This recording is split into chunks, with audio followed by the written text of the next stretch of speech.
Welcome to episode 256 of the All the Books Show, official podcast of the David A. Howe Public Library. We talk book news, author news, and literary news. I'm Eric Mickles. I'm Nick Gunning. And today we're talking about parties. Oh, are you good at a party? It depends on the party. It just depends on the vibe. I mean, at this point, I'm not doing any parties. No, that's smart. I'm not really a party animal either. You know what? This was not a topic I should have brought up for myself. Because it doesn't make you look good. It doesn't make you look It doesn't make me look good at parties, no. I mean, when I was living in my first apartment, which was pretty crappy, but people liked going to because I was like one of the only people with his own apartment. Oh, sure. I threw a pretty good New Year's Eve party. Okay. Where we all like just hung out, had snacks, watched TV, and music and games and stuff. It was a good time. Okay. So that was a pretty good party. All right. Nice. Next topic. That's right. The state of the oceans. Yeah. No, we're talking book news, author news, and literary news, but we're also talking some awards today. That's right. We're going to be covering the Locust Science Fiction Awards, which I think we've mentioned in the past, but we've never actually gone deep into it the way we have with Hugo's or the Novellas. So we're going to be looking at a lot of awards have been shunted off into the nebulous future. That is true. That's true. But Locusts were just announced in the past couple of weeks, so we thought we'd highlight a couple of those a little bit later on in the show. How you doing, man? How's the weather? How's the weather? It's like 90 degrees out. I love it. Sorry. Sorry. I've gone to the dog park a few times, and the first time I went, I think it was Friday, it was like 90-something degrees. And both me and the retriever like, this might be too hot right now. We went around 5 o'clock. I think I'd go around 7 o'clock next time. So. Oh, boy. He's a trooper, but it was too hot. Yeah, I got a new bowl for my retriever, one of those I think you have it for your bulldog? Is she a bulldog? She's a mix. She has some pit bull in her. Pit bull. Not bulldog. One of those bowls that's like spirally. Like a maze. Yeah, they kind of have to take a little time because the retriever will just like scarf her food down before I've even put food in the other two's bowls. And so also try to keep her mentally stimulated. Yeah, so. Well... See, what I guess it has encouraged Meredith's mental development, because for a while she was like nosing around getting all the food out. Now she just picks it up and drops it on the floor, and it all just explodes. So I keep being like, we need to drill this into the floor. Otherwise, we're just going to be sweeping up dog food for the rest of our lives. You know what? Why have we never done a dog books episode, right? We did a Christmas you interviewed. I did interview Greg Kincaid about a dog named Christmas and other things. Yes, we did do that. That might be the closest one we've got to. But I think we need to do a whole episode just devoted to dog books. And we will give spoilers as to whether or not those dogs come to any harm, because I won't abide a book where a dog gets hurt. No, thank you. Yeah. No, spoilers, thank you. Where the Red Fern Grows is a sad book.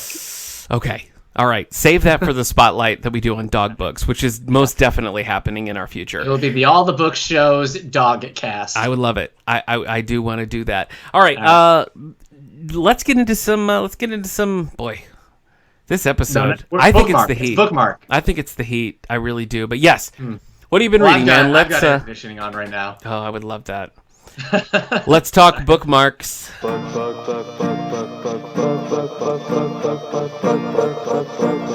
Bookmarks.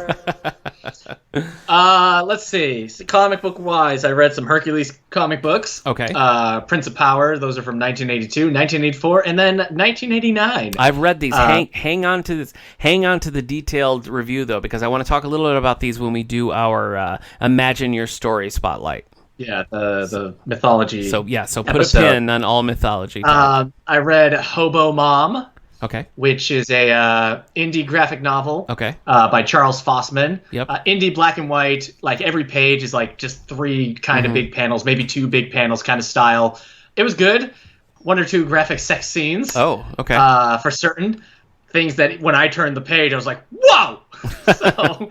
Okay. It's basically the story about a mom who's riding the rails, who's just she left her family so she could be homeless because she wanted to just kind of be free. Okay. Or at least that's the sense you get at the beginning. It's never really explained exactly what she's doing. She lives in California, but she comes back. Her daughter doesn't know her, and her husband doesn't want her there. But then he wants her to stay, and she's getting along with the daughter, but she knows she's never gonna stay. Okay. So it's just one of those kinds of stories. Interesting. I read Chrononauts by Mark Miller. It's very much a if Back to the Future was for bros, but it's also isn't that just Bill and Ted? Oh, yeah, no, Bill and Ted is smarter than I think that description might have given it to. All right. No, it's just these two guys start traveling through time. They start messing up time. And then the only reason they fix time is because their lives are less than stellar at the moment. Okay. So I love a good time travel story. But it's fun. There's some fun action in there. I mean, it's Mark Miller, so if you're familiar with him. The artist is Sean Murphy, who both wrote and illustrated Batman White Knight. Which was kind of a big deal when it came out. Yes, we have that in the collection. I'm a big fan of that book, yeah. I paused Fires of Heaven by Robert Jordan for a second because my hold for my ebook copy of Educated by Tara Westover had come in. Okay. And so I read that. The description is always daughter of a survivalist goes to university for the first time and writes about her experience. That is a summary. That is a very tip of the iceberg summary. When they say survivalist, I kind of thought it was almost like a blast from the past situation. You know what I mean? Yeah, yes. It's not. Her dad is crazy. Her whole family is crazy. Her whole childhood is dark and abusive and dangerous and cultish and religious cult-like mentality.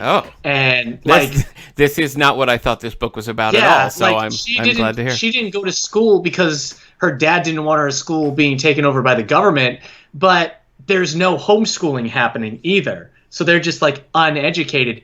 Period. Like any learning they do is done from themselves, and the mom is the whole family is the worst. Okay. Have you finished this, or are you still? Yeah, I finished it. You finished it. Okay. It is.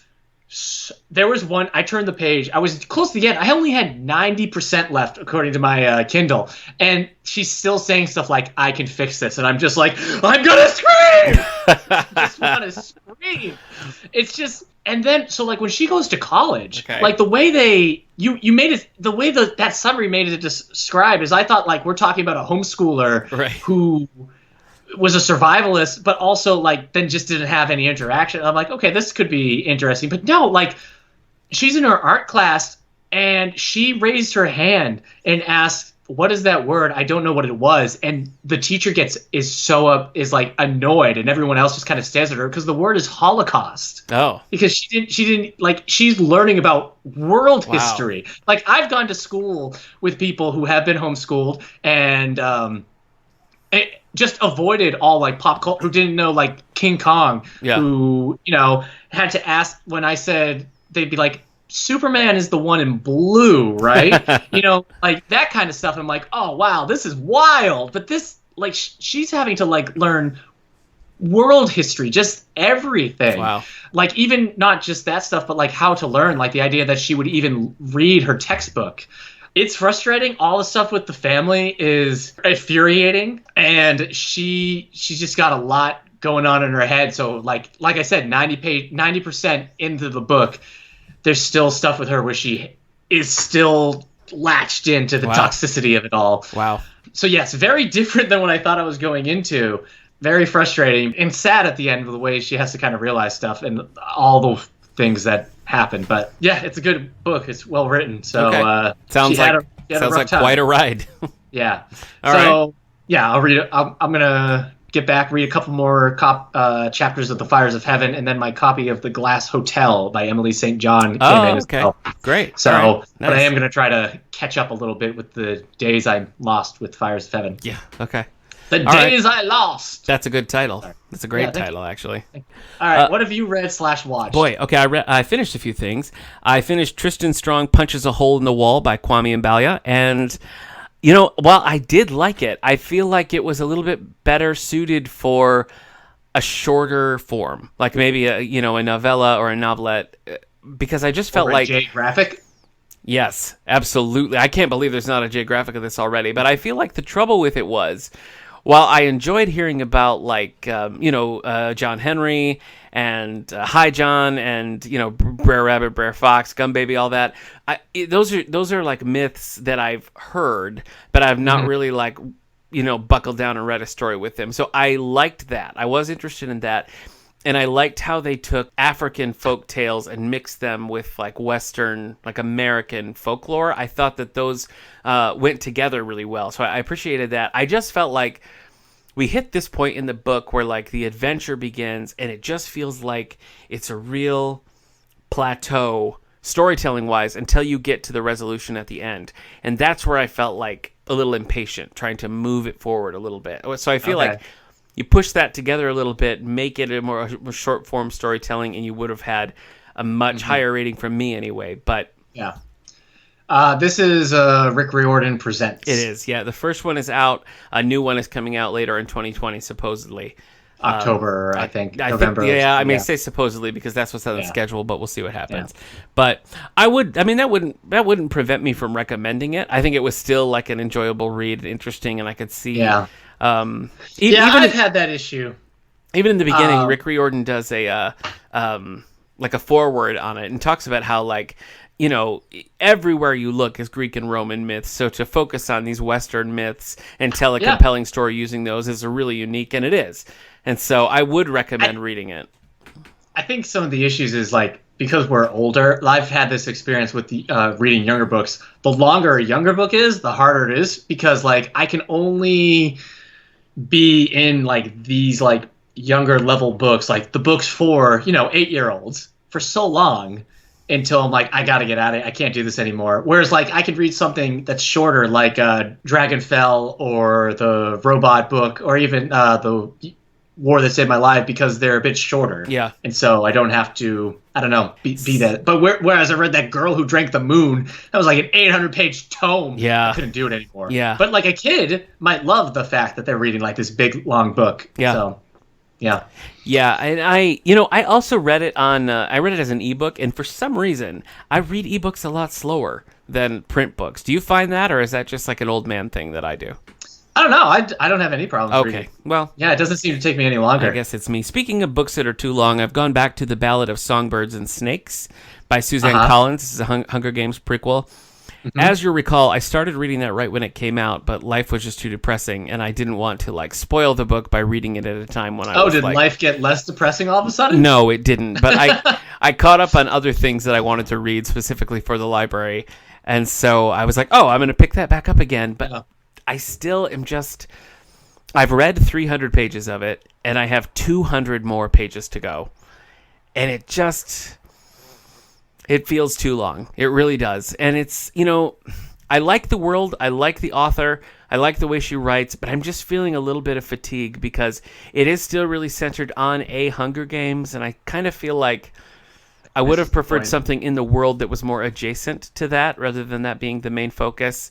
And while there's some interesting things about seeing how it's developing and seeing the stage that it's in at this book versus the more polished Hunger Games we see in the original trilogy, but I'm just a little tapped out 300 pages in. So, knowing that I have almost as much ahead of me as I have behind me is a little discouraging. But I will report back because I feel like the majority of the reviews have been good. So maybe I'm just a grumpy old man. I'm not counting that out at this point. Yeah. I'm also reading You are quite old.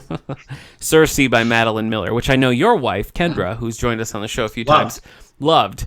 I'm not finding that experience. I'm impressed with the way that it is written like a contemporary novel that just happens to be set during the Greek mythology era, but I'm not particularly enjoying the story.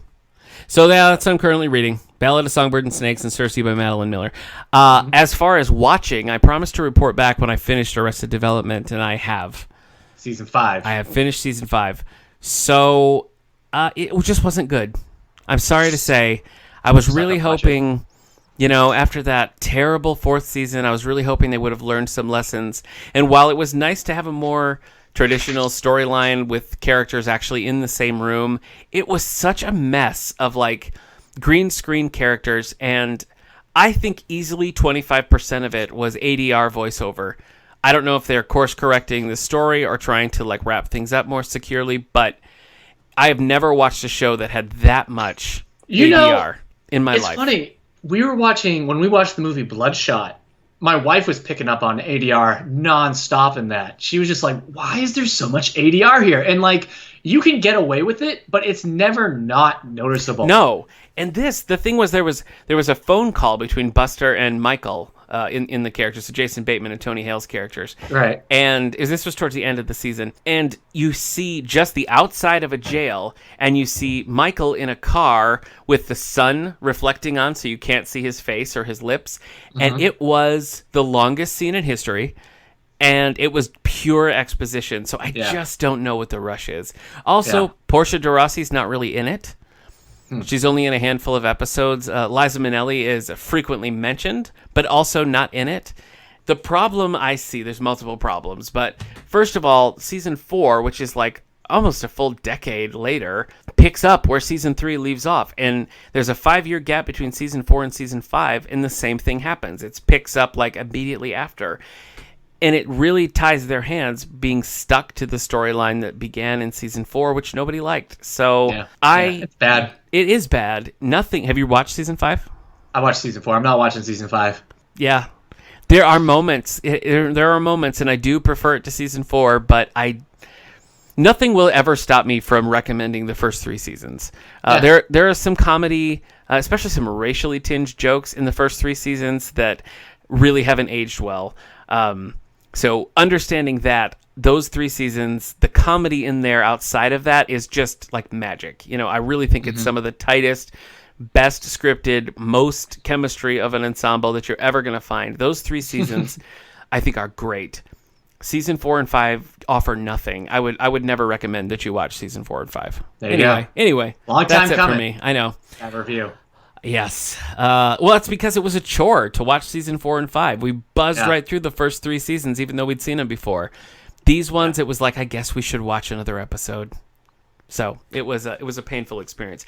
Let's get into some book news here with the New York Times bestseller list. But first, did you see that speaking of nonfiction bestsellers, Dope Sick, which was on the list for a long time, is being made into a series starring Michael Keaton, which is going to be, boy.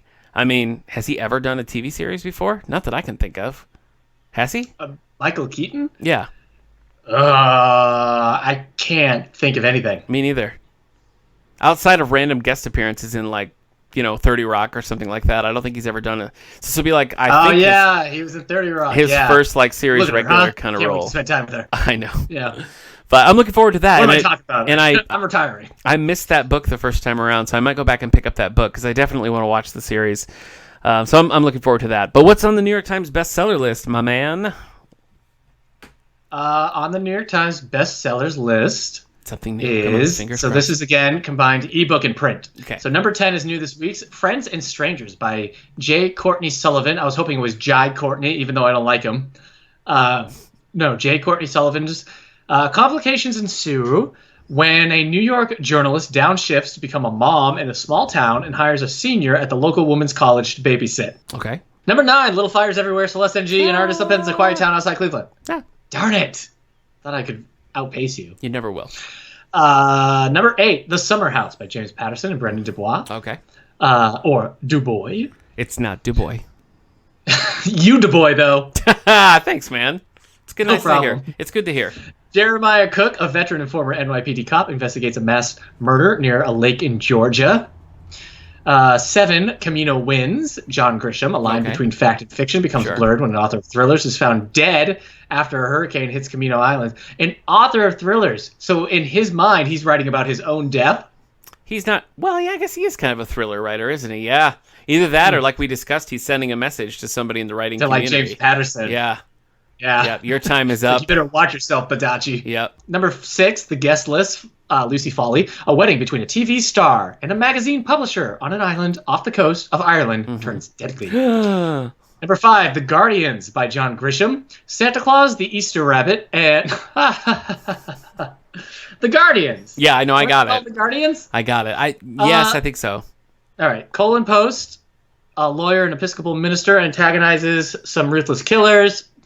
Number 4, new this week, Sex and Vanity, Kevin Kwan. Okay. A nod to A Room with a View, in which Lucy Tang Churchill is torn between her waspy billionaire fiancé and a privileged hunk born in Hong Kong. Oh. Where the Crawdads Sing by Delia Owens. In a quiet town on the North Carolina coast in 1969, a young woman who survived alone in the marsh becomes a murder suspect. Yes. Number 2, 28 Summers, Ellen Hildebrand. A relationship that started in 1993 between Mallory Blessings and Jake McLeod comes to light while she is on her deathbed and his wife runs for president. Okay. Number 1, 5 weeks on the list. It's moved up to the top of the list. Okay. The Lives, The Vanishing Half by Britt Bennett. The lives of twin sisters who run away from a southern black community at age 16 diverge as one returns and the other takes on a different racial identity. Nice. But their fates intertwine. Okay. There you go. All right. Those are those. I'm excited now because I feel like we don't get to hear this theme as much as some of the others because we're about to present some awards. Hit it, Ben. Nic and Eric present the awards.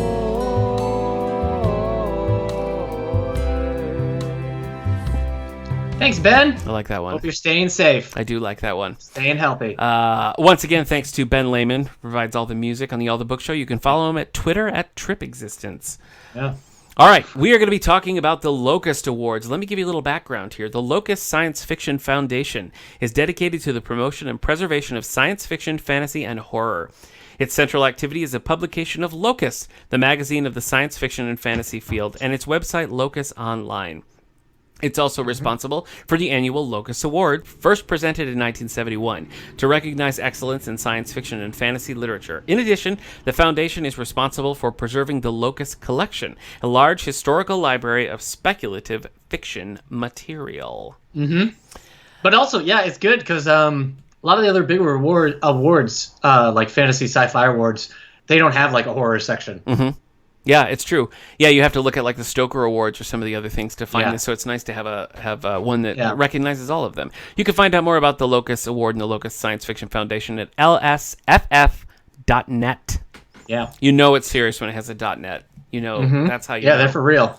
Let's look at the nominees and winner for Best Collection, and they include "Sooner or Later Everything Falls into the Sea" by Sarah Pinsker, Hexacrate Stories by Yoon Ha Lee, The Best of R.A. Lafferty by, you guessed it, R.A. Lafferty, The Very Best of Caitlin R. Kiernan, Meet Me in the Future by Cameron Hurley, Full Throttle by Joe Hill, Snow White Learns Witchcraft. About time. I like that title. By Theodora Goss, The Best of Greg Egan, Of Wars and Memories in Starlight by Aliette de Bodard, and our winner is Exaltation by Ted Chiang. You want to talk to us about anthologies, Eric? What do we got? Anthologies. The Big Book of Classic Fantasy by Anne Vandermeer. The Best of Uncanny by Lynn M. Thomas and Michael Damian Thomas. I assume The Best of Uncanny is not The Best of Uncanny X-Men. No, I think they'd say that if it was. Yeah, that seems like an important. Mission Critical by Jonathan Stratham. The Best Science Fiction and Fantasy of the Year, Volume 13 by Jonathan Strahan. The Mythic Dream by Dominic Harrison and Nava Wolf. Broken Stars, Contemporary Chinese Science Fiction and Translation by Ken Lau. People's Future of the United States, Victor Lavelle and John Joseph Adams. The Very Best of the Best, 35 Years of the Year's Best Science Fiction by Gardner Dezoy. Echoes, the Saga Anthology of Ghost Stories, and winner is New Sons, Original Speculative Fiction by People of Color by Nissi Shawl. That's the end of her name. She's the editor. That's what that's saying. Yep.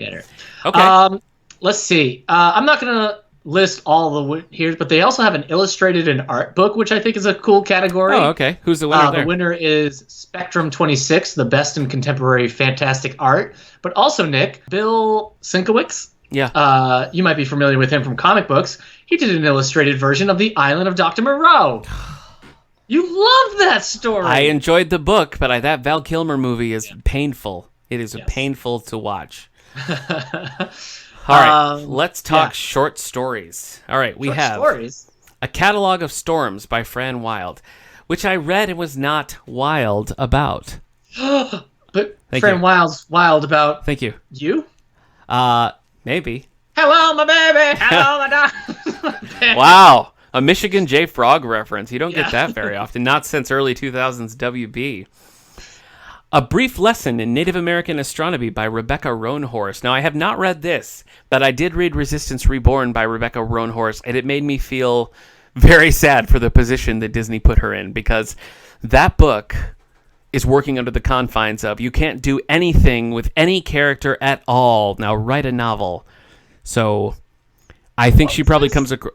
Resistance Reborn by Rebecca Rohnhorst. Oh, Star Wars. It's her Star Wars book. Yes. Set between Last Jedi and Rise of Skywalker. It is painful to read because there's just nothing can happen. So I feel bad for her there. So I'm all too happy to promote her story, A Brief Lesson in Native American Astronomy. Thoughts and Prayers by Ken Liu. Ken Liu also has a Star Wars book. He wrote that, I think it's called The Legend of Luke Skywalker. It's a YA collection that are all people writing stories about. That's the premise of it, is people writing stories about the legend of Luke Skywalker. So they're not right. You know? Right. But that's been popular over in YA. The Girl Who Did Not Know Fear by Kelly Link. I, 28M, created a deep fake girlfriend, and now my parents think we're getting married. By Fonda Lee. Fisher Bird by T. Kingfisher. It's 2059 and the rich kids are still winning by Ted Chiang. The Galactic Tourist Industrial Complex by Tobias S. Buckle. Lest We Forget by Elizabeth Bear. Oh, boy.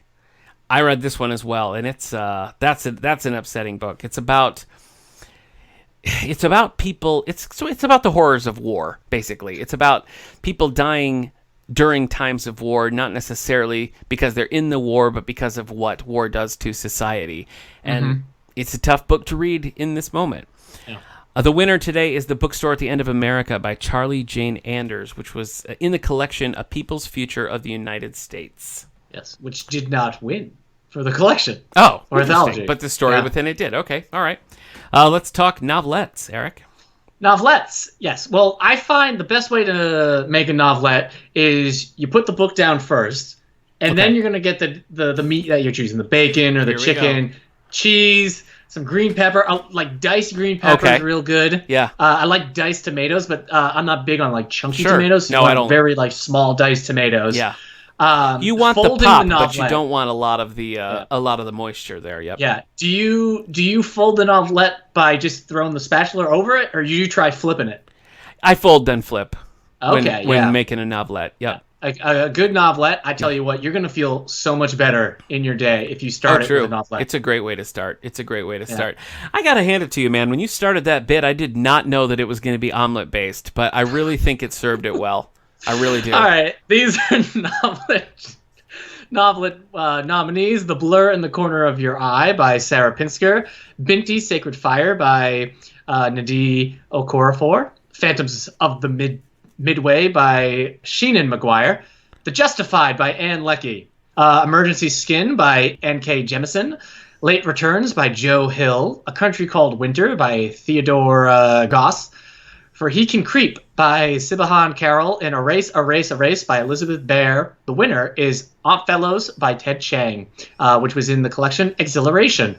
Exhalation. I did the same thing. Exhalation, which won for collection as well. So it's a double victory here for Ted Chiang. Joe Hill, I've never really noticed this, but he seems pretty well accepted into the sci-fi fantasy community. Yeah. In a way that you don't think of Stephen King at all. Yeah, it's true. So congratulations, Joe Hill. Yeah, congrats. All right, let's take a look at novella. Now, you're going to also want to put the novella on a frying pan. Okay. First. You're going to want to just crack it open. Maybe put some cheese on that first. Yeah.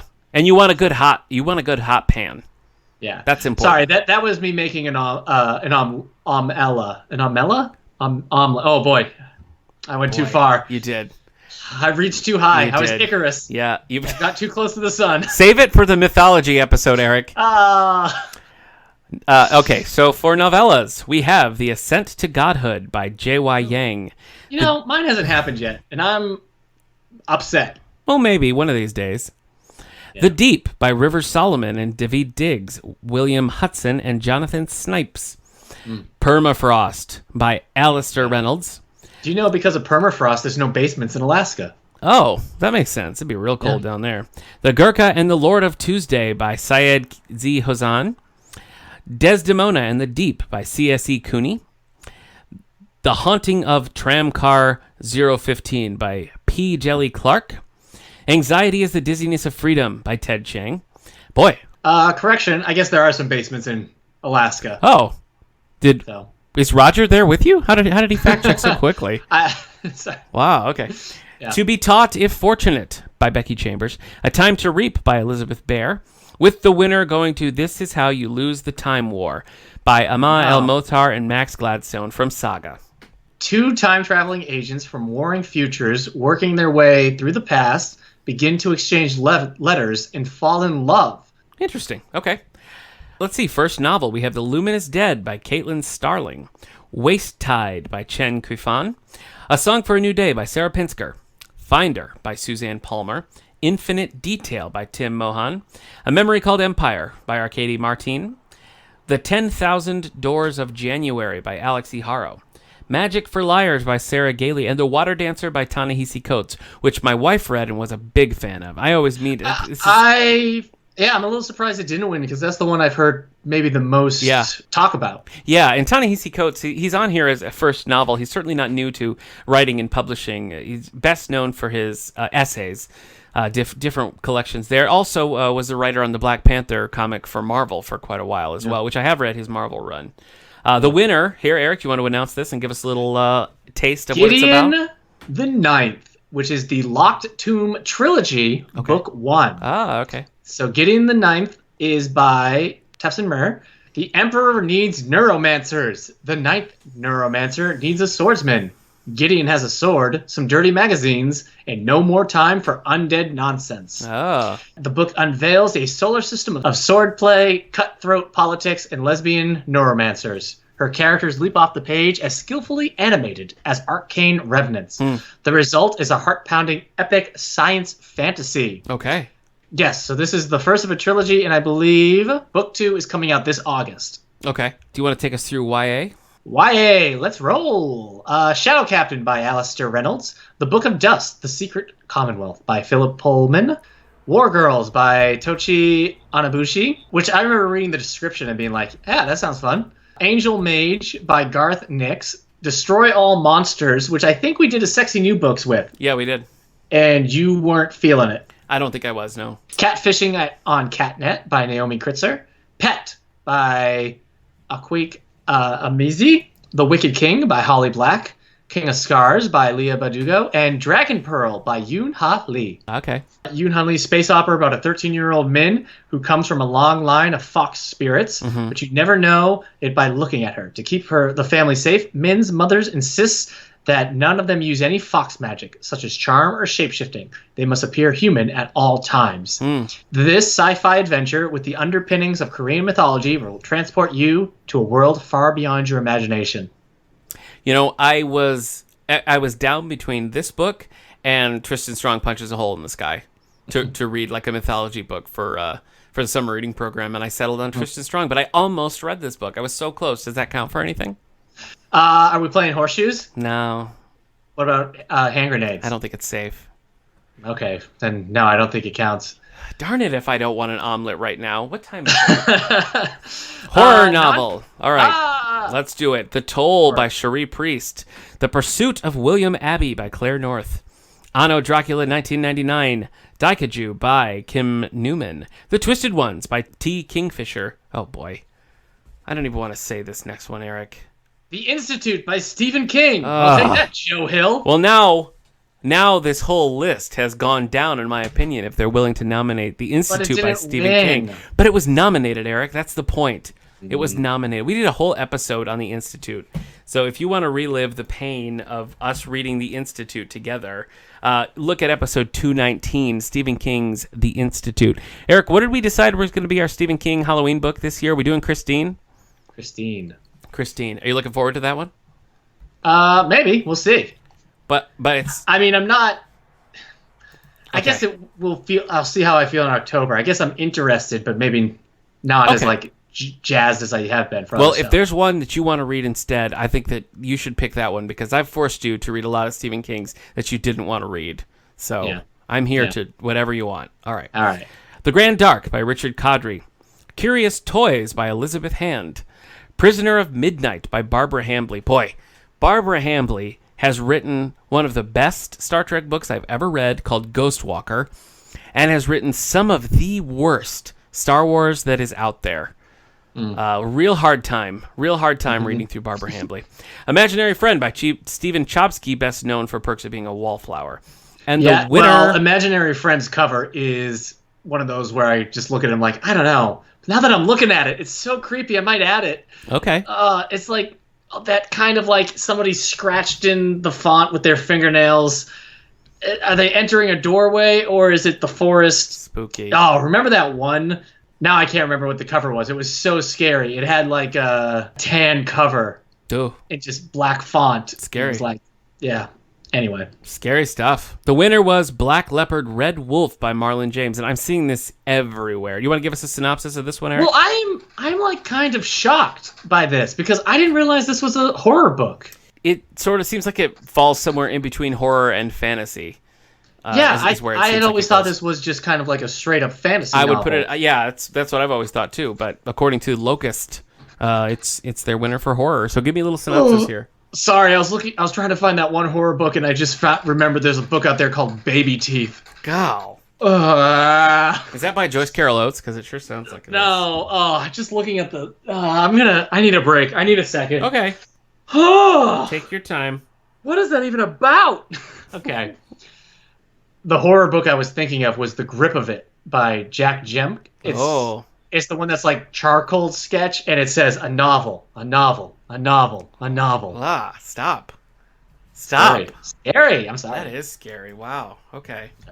Black Leopard, Red Wolf by Marlon James is part of a trilogy, the Dark Star trilogy. Yes, I've heard that was going to be a trilogy. Tracker is known far and wide for his skills as a hunter. He has a nose, people say, engaged to track down a mysterious boy who disappeared 3 years earlier. Tracker breaks his own rules of always working alone when he finds himself part of a group that comes together to search for the boy. The band is a hodgepodge full of unusual characters with secrets of their own, including shape-shifting man-animal known as Leopard. Manimal. Drawing from African history and mythology and its own rich imagination, Marlon James has written a novel unlike anything that's come before it, a saga, breathtaking adventure that's also ambitious, involving read. Defining categorization. Probably, yeah. There you go. And full, unforgettable characters, surprising, profound, as it explores the fundamental truth, limits of power, and our need to understand them both. I guess I gotta read this. All right. Yeah, I guess you do, Eric. It's cool.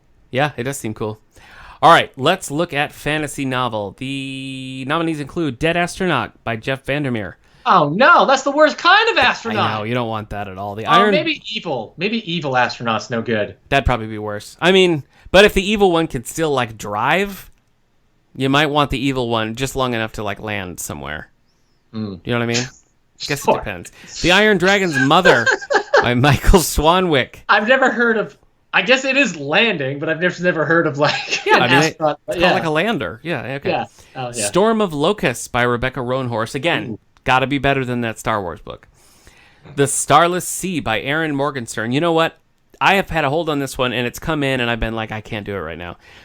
Because I loved The Night Circus, which she wrote many years ago. I thought that book was great, so I'm looking forward to this one. Gods of Jade and Shadow by Sylvia Marino Garcia. Jade War by Fonda Lee. The Raven Tower by Anne Leckie. A Brightness Long Ago by Guy Gabriel Kay. The Ninth House by Leah Bardugo. And Eric, who is our winner? All right, the winner is... Remember we used to do the drum roll? Oh, you did it. Okay.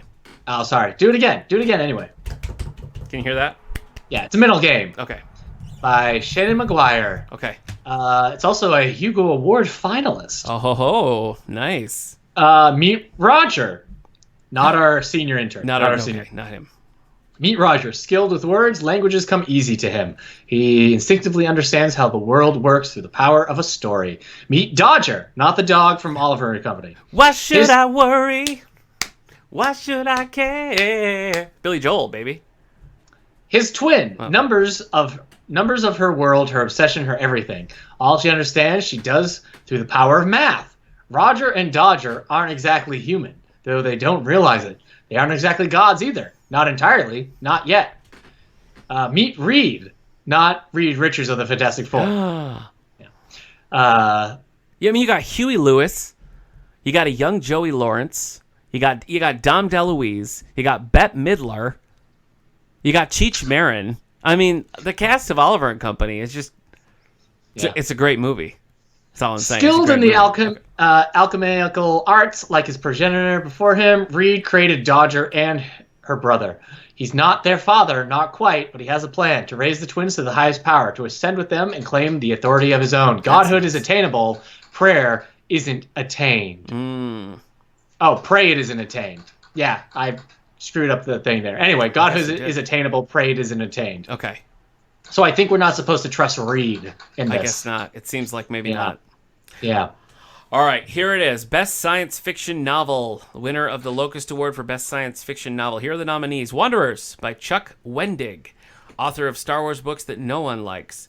The Rosewater Insurrection and the Rosewater Redemption by Tade Thompson. Fleet of Knives by Gareth L. Powell. The Future of Another Timeline by Annalee Newitz. Luna, Moon Rising by Ian McDonald. The Light Brigade by Cameron Hurley. Empress of Forever by Max Gladstone. Ancestral Night. What are you laughing at? What's so funny? Reading of one. You're reading of one. Okay. Ancestral Night by Elizabeth Bear. The Testaments by Margaret Atwood. And the winner is, Eric, take it away. The City in the Middle of the Night by Charlie Jane Anders. January is a dying planet. Well, it's a sucky month, too. I guess. Divided between a permanently frozen darkness on one side and blazing endless sunshine on the other. Is this January? Humanity clings to life, spread across two archaic cities built in the sliver of habitable dusk. But life inside the cities is just as dangerous as the uninhabitable wasteland outside. Sophie, a student and reluctant revolutionary, is supposed to be dead after being exiled into the night, saved only by forming an unusual bond with the enigmatic. Oh my gosh, forget it. With the beast who enigmatic. Are you trying to say enigmatic? Sophie vows to stay hidden from the world, hoping she can heal, but fate has other plans, and Sophie's ensuing dark odyssey in the ragtag family she finds will change the entire world. There you go. We didn't talk about the nonfiction book. Oh, okay. Go ahead. The winner. The winner is Monster She Wrote, the woman who pioneered horror and speculative fiction. The women. So who we looking at? Who's Mary Shelley, Margaret Cavendish, Shirley Jackson, Violet Paget. So yeah, there you go. Sorry. I don't know. Is that from Murder, She Wrote? Yeah, of course it is. You said Monster, She Wrote. What do you expect me to do? Not sing the Murder, She Wrote theme song? I don't think so. A collection of the women who pioneered horror. Okay. It's speculative fiction. Cool. Sounds interesting. I love the title. All right. Well, that was the Locus Awards. Okay. Well, I can tell you we have many of these in our collection, and any that we don't that you want to read, we will hook you up. Only so happy to help you find the books that you want to read right here at the David A. Howe Public Library. Did any of these books push up higher on your list after seeing the winners and reading the I'm going to have to. Black Leopard, Red Wolf, I'm going to have to read. Oh, I think I might read This Is How You Lose the Time War as well. At least I'll put it on my list. Yeah, that sounded fun. So, I like the title. All right. Well, again, that's the 2020 Locus Awards. You can find more about the Locus Awards, including past winners, at their website. Library News, the summer reading program's in full swing for all ages, so please take a look at the website and social media and see what's going on for whatever age you happen to be. I can tell you the Adult Book Club right now is reading Circe by Madeline Miller, and again, that's on the 28th at 5:30. We're going to be outside with some sealed snacks and other things to discuss this book, so I hope you can join us for that. And we're looking at showing some films outside on the lawn. Some rights issues have cleared up during this time, so we're able to show some films outside for the first time, so we're excited to be doing that. But that's the big news coming forward. Mm-hmm.